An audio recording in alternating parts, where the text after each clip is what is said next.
A late-night prayer vigil on the streets of Chicago's South Side. No other city has experienced more homicides than we have right here in this city. Community leader Cyron Smith now takes to the people, calling on them to stop the killing. I go to the morgue probably 5 times a month, and just being there just motivates me to keep doing what it is that we do here. Chicago led the nation in homicides last year, 67 murders, a 5% increase over the year 2000. More killings than in the larger cities or Los Angeles. Historically, Chicago's always been Murder City, USA.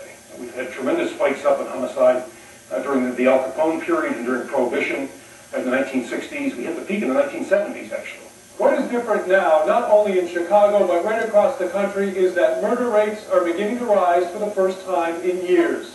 Many crime analysts now point to changing trends in society for this increase in homicide. A worsening economy, the experts say, sees many of the underprivileged turning to crime to make a living. The nation's prisons are releasing more and more convicts back into society. Statistics show 60% of them within the first year. And because of changing trends in the birth rate, there are more young men competing for fewer jobs. Crime is a young man's game.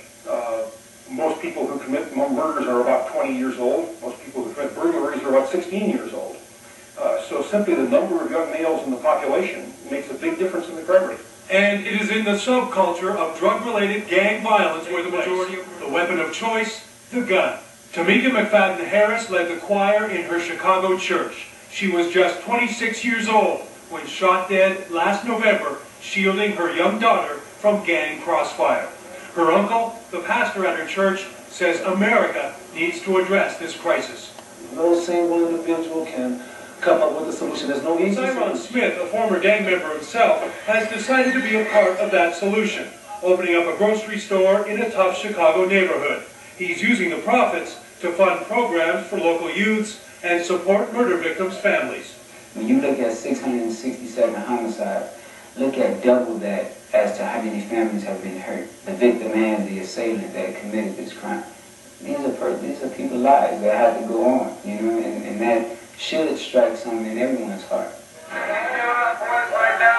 call for action to stop the killing and give young people an alternative to the way of the gun. Kevin Tibbles, NBC News, Chicago.